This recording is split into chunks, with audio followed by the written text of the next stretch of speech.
check. Mic check, mic check. Can you hear me?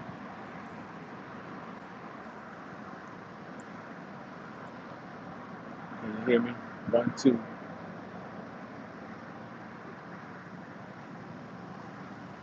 If you can hear me, you press 1. All right, good. What's up, Ivan?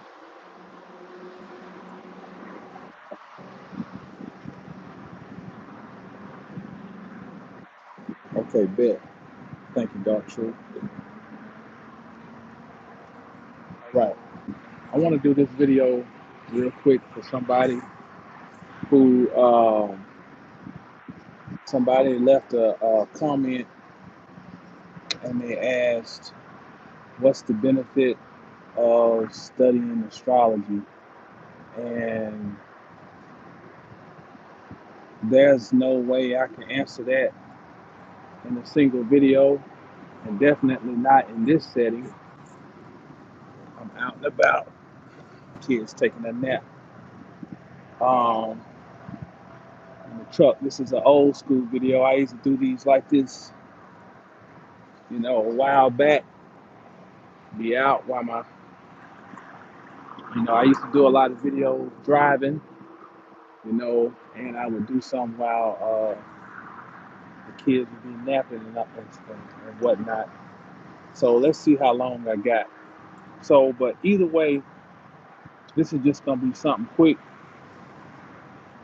to try to give some type of little clarity to the question: what's the benefit of studying astrology? And before answering, I had to think to myself that I once was in the same mindset of what's the point of studying this stuff?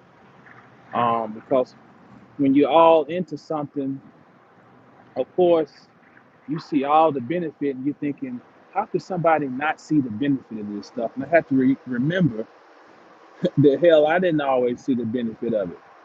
Um, this guy named Wally, he was always going to do my chart. He finally did my chart. He's, always talking about astrology. And I was like, all right, man, if you want to do my, read my chart, all right, here you go.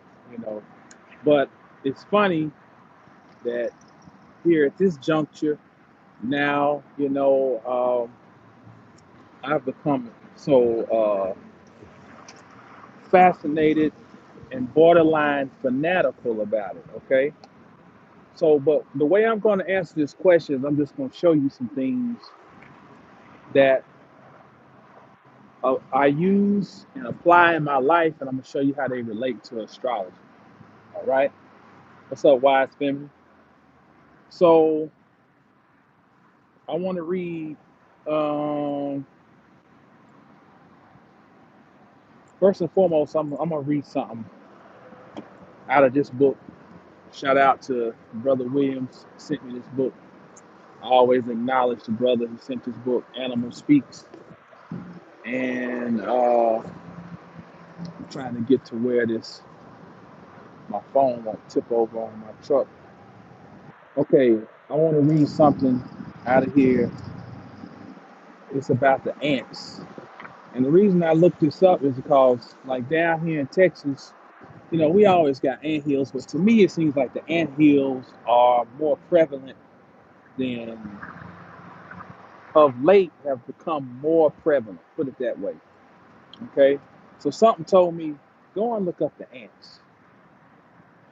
So I'm not going to read all this, I'm just going to skip down. Ants are social. Much of their work centers on community activity. Their primary activities are gathering, hunting, and growing. Yes, some ants do form growing a kind of fungus. Ants also participate in food exchanges within the community, and they will often make slaves of other ants to perform labor. That's interesting. But here's where I want to dig in. There is discipline and order within most communities, and everyone knows his or her place. Now, what I want to tap into right here is like by me studying astrology, when I read this, I'm recognizing astrological motifs that are being expressed in the explanation of the ants. Okay, when it says discipline, that's Saturn. Okay, there is discipline and order within those ant communities. And if we say we can go just say Capricorn, Saturn would be the um, activity of expressing discipline or building, but Capricorn would be the objective of discipline. The planets kind of act as verbs, they act, okay? And the signs are more like nouns, okay? Uh, the queens who found new colonies, the winged males, no, hold on. Predominantly, there are three castes: the queens who found new colonies, the winged males who fertilize the queens for life, and the sterile females who serve as babysitters and laborers. Now, out of all those, there are astrological motifs in each description. But the one I really wanted to hone in was the third one: the sterile females who serve as babysitters and laborers. And it's funny that the third one, referring to the sterile females, could be likened to the third Sephira on the tree of life, which is Banah. And Banah is referred to as also as Amma. And Amma is the sterile or the barren mother. You know, Banah is also associated with understanding. And it's funny, it's like you don't necessarily create things from understanding, as in being equivalent to sterility, but you must have understanding in order to effectively create, if that makes sense.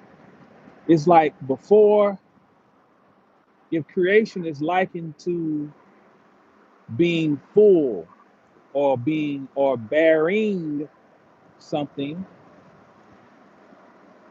you first have to be barren.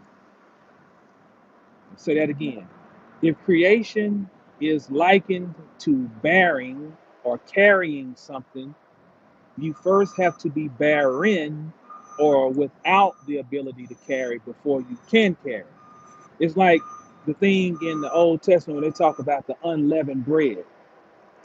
The bread must have the leavening agent removed from it, which signifies being emptied out.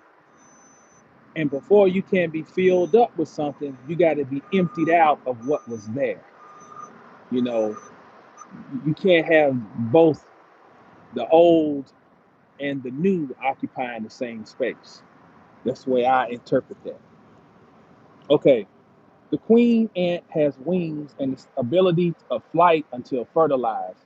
Once she is fertilized, she pulls off her wings, sacrificing her own flight for the birth of newborn. That's Virgo, sixth house, sacrifice, work. The virgin gives her body up so that the newborn, the Christ energy, can flourish.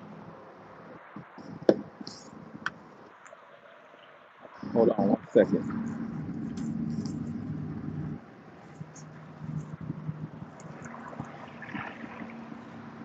Okay, and then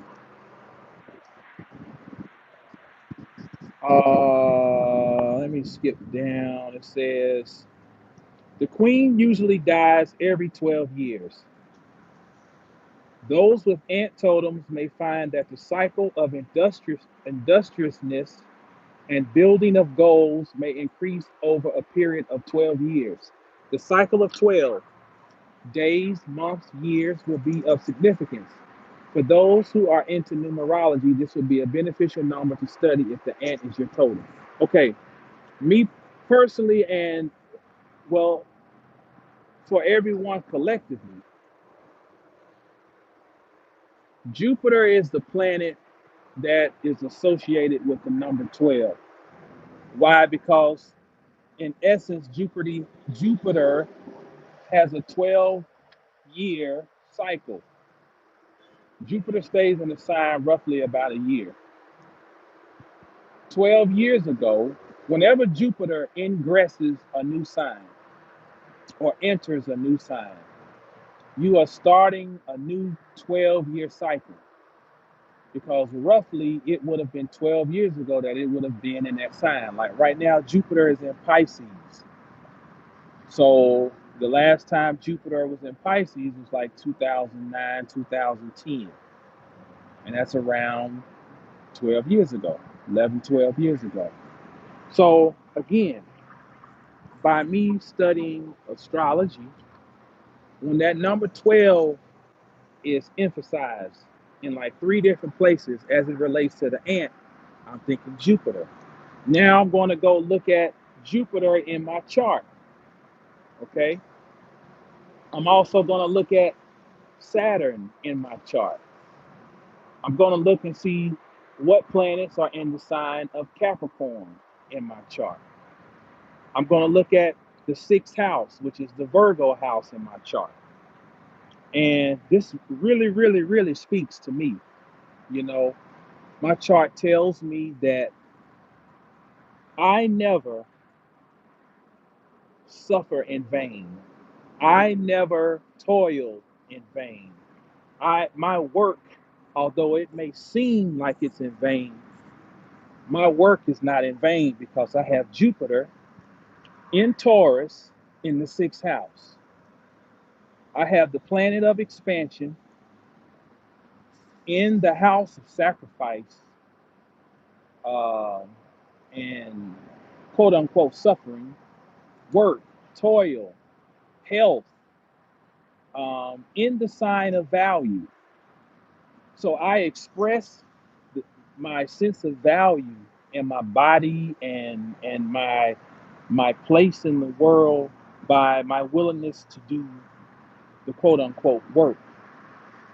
And by doing the work, there is abundance associated with it. Now, it might not always be material abundance. It might not always be, tangible things that I can show as a receipt, but it does include those things and others. And because I was telling somebody, I was like, I have never acquired anything of substance or anything of value without having to toil for it. That's Jupiter in Taurus in the sixth house. I have to work. I have to work. I have to, you know, whether it's football or bodybuilding or as a trainer or anything I've involved myself in, I've had as a writer. Now I got a natural gift for writing, but I have to work to have success at it. I'm not one of those people where things just, the cat you went to school with, it's like he jumped out of his mama's womb and he had muscles everywhere. Well, I had to work to earn mine, you know. I think that's why I was a better trainer than most people, because I know what it's like to be fat. I know what it is to have to lose, not just having some surgery, but actually have to work off 60 pounds and not be sloppy, to work it off to where it's tight, so tight you can go and stand on the stage in some draws, you know. And I think most of my counterparts as trainers, they were people who were the running backs in high school and college, and they don't know what the fuck it is to try to tell somebody how to lose some fat. They was already born a certain way. You know what I'm saying? So eat, not to get off track, but that's again speaking to Jupiter in Taurus in the sixth house. The things you've had to struggle with to attain become your Midas touch. They become your magic, so to speak. But I'm gonna stop right there. That's one example. What's up, brother Williams? That's one example. What's up, Brianna? Um, that's one example of how astrology is beneficial or studying it. This is one of my uh, manuals, my writing manuals, my magic books. Okay, you see, it's dream big on there. So I try to find new ones after I write up and use up one. I have to keep trying to find new ones. Um, so the writing manual is dealing with scribing scriptures. We had the ability to write our own scriptures because a scripture is just something that's written. And to write means to scratch. Script, scribe, scratch. So we scratch something into our reality by writing. Well, there are times that it's more beneficial to write than others. We study astrology to understand, because in essence, astrology is telling time, you know.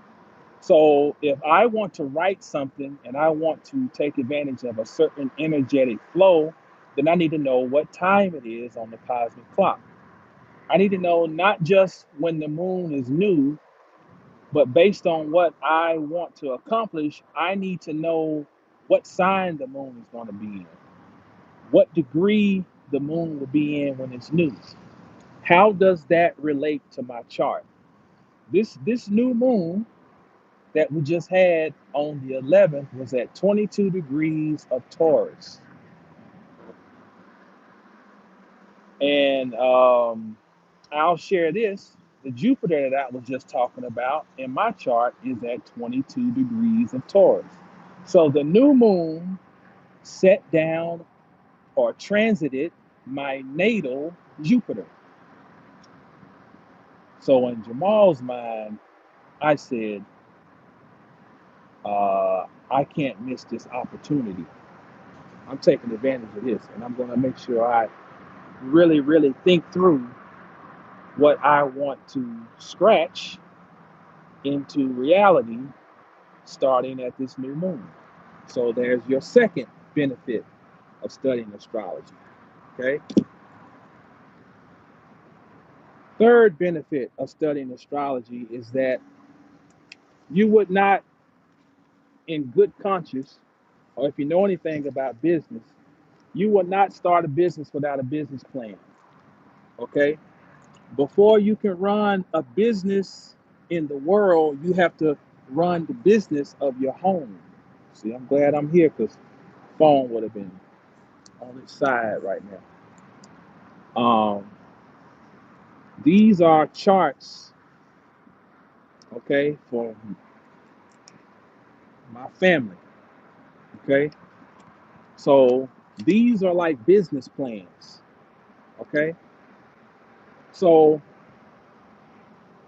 they allow you to sit down and look at the current state of affairs in your marriage, with your children, with your finances, uh, psychological matters, emotions, uh, strengths, weaknesses. Ollie, what's up, Freddie? All of these different things are available in the chart when you learn how to read it. And every time you look at it, you can find something new, or you can see something from another perspective. Gemini, which is very pertinent and strong energy right now with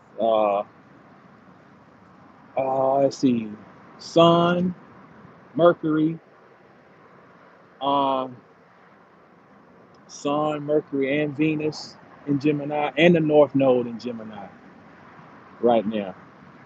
Um, Dark Truth said natal chart is like a business. Yes, it is.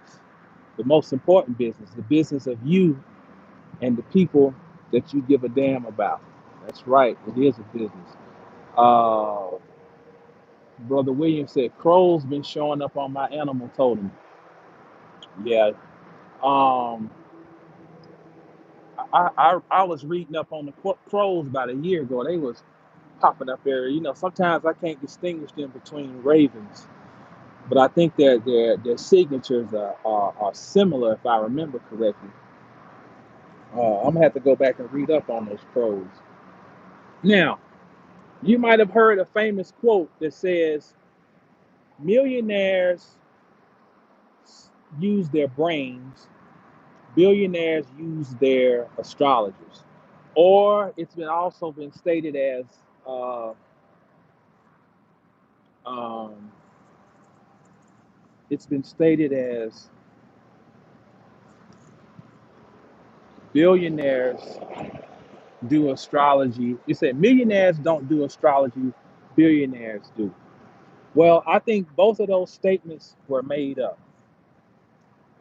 Um, but the guy who made it up got his influence. Some people believe. I'm gonna show you this book. I'm gonna show you a somewhat rare book. This book is called The Bowl of Heaven. It's by Evangeline Adams. Okay, this was this she was a member of the elite caste in the late 1800s to early 1900s. She was the astrologer for J.P. Morgan, and that quote about billionaires do astrology was attributed to J.P. Morgan. Well, we can't really find any history of him actually saying that, but this is her biography here. Um, and let me read you what she said about Morgan. She said, of course, I have no personal experience with Solomon or Napoleon, but I do know about the late J.P. Morgan's belief in astrology because I taught it to him. I read his horoscope many times and furnished him during the last years of his life a regular service explaining the changing position of the planets and their probable effect on politics, business, and the stock market. No further proof of his interest in the science is required beyond the fact that he renewed his service from year to year. Okay, why am I bringing this up? Because, hell, just to show we're common folk, all right? We might not be common of origin and common of soul fire force, but we're common in the standpoint of our status in this world. You know, as in most of y'all, who knows who all is watching this, but most of y'all likely like me who watch this don't come from no billionaire family, you know. So we're commoners, you know.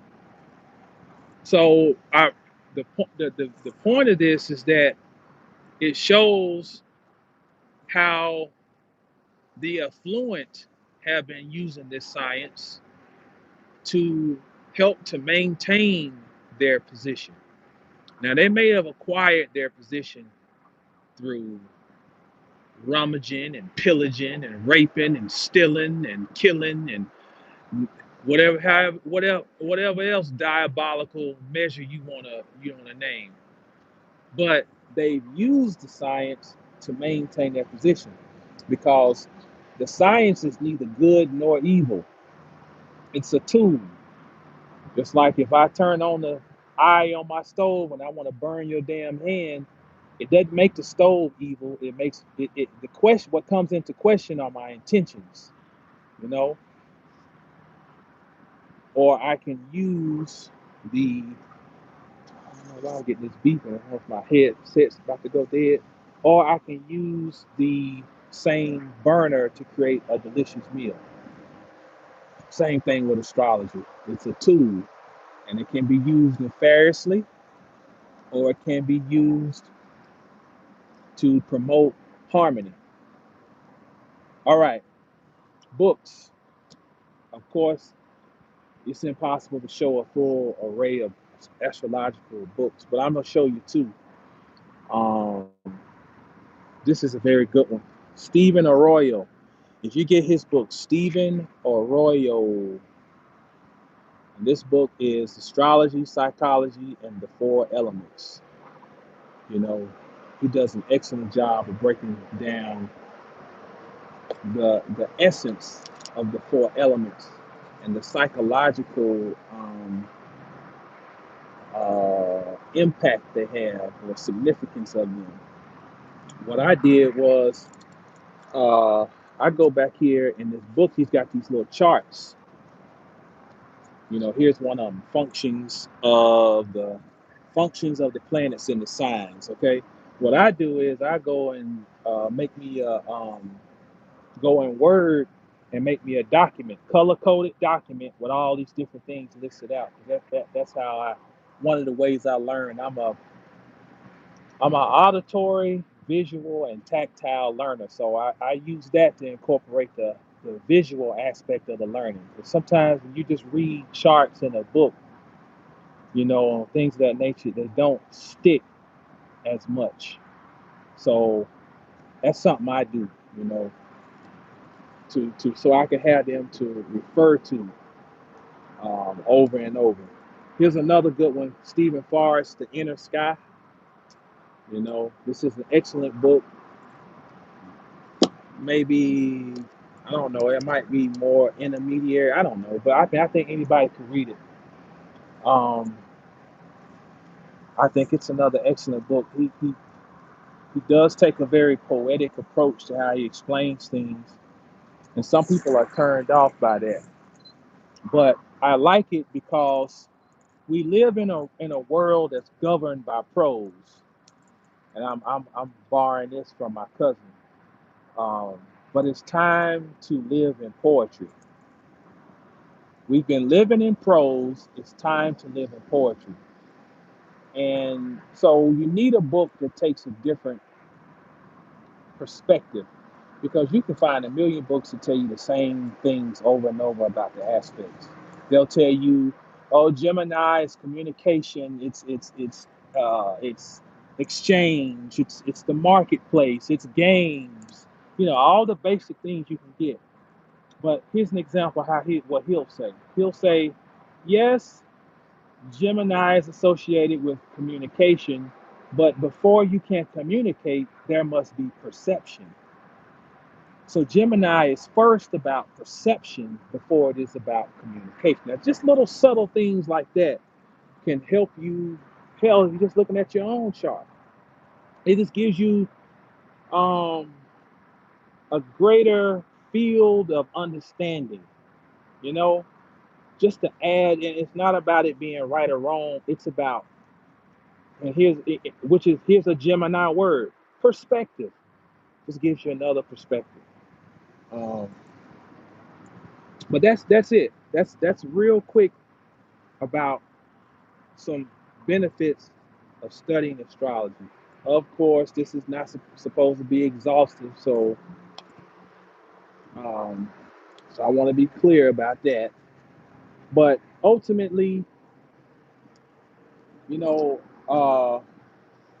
when we're young, before we get into uh, certain grades where we actually take an English class, like in elementary school,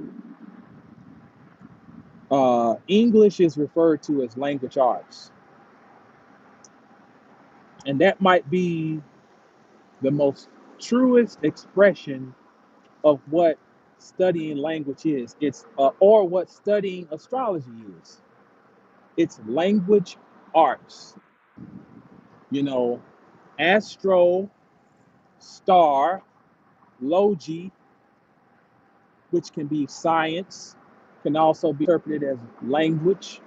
So star language, it is it is an art, language art. That's what it is, because ultimately you're using a series of keywords to provide a doorway or an entry into a realm of symbolic meaning. And so when you're studying astrology, you're studying a language that can allow you to speak to anyone of any tongue through the language of symbolism. You can speak to any, or better yet, you can understand anyone of any ethnic nationality, any ethnic background, any nationality, any culture, whatever, through astrology. As a parent, it has allowed me to speak to my children and to understand them at a deeper level. And how I can't express how valuable that is, you know. And that might not resonate with people who don't have children, But even if you can't speak to your children and you don't have children, it allows you to understand yourself at a deeper level, you know. Um, just if nothing else, the moon. The moon is such a fast moving body. And if you're wondering, why am I feeling like this today? Maybe you can look at the moon. You know, maybe you can look at where the moon is transiting. What is it transiting relative to the natal position of your moon? What phase was the moon in when you were born? It's endless. And like I told this young lady in the barbershop, and she was asking me, I brought up something about the astrology, and she was like, I'm a such and such. And I was like, oh, that's just part of who you are. So you got a moon sign, I ain't got time to be worrying about it. I said, well, I understand. You don't have time to investigate yourself. I said, said, that's what you're really saying in essence. You don't have time to learn who you are. And so she got offended by that. You know, that's the way you take it. I said, no, that's what you're saying. I said, but I see that I've struck a nerve, so I apologize. I'm gonna let that go. But by me not putting up a fight and matching her um, angst with me getting uh, irritated, she sat there and ended up asking me questions. Because I just like, hell, you ain't paying me. Hell, I ain't trying to convince your ass to do shit. Really in my mind, hell, I don't give I was trying to help you. But hell, at the end of the day, you ain't paying me, so fuck it. That's really what I'm thinking, you know. But I didn't express that in that manner. Like, oh, okay, well, obviously I've pushed the button, so I apologize. Then she sits there and starts asking me questions. So, but this thing, I still have to remember, I didn't always give a damn about astrology, you know. Um, but so I can understand why people might not see value in it. But hopefully, this right here, just a little introduction, nothing major, just impromptu, something quick. Um, and we'll wrap it up right there. As always, you can go over to mastersofthecosmos.com and you can get um, birth chart reading. You can also get, you can also, they up. Okay, you can also get a 360 reading. Go over there and check them out, see what you think. And we'll come back in here and chat on something else soon. So as always, stay down till you get up. When you get up, stay down. Peace. Thank everybody for tuning in.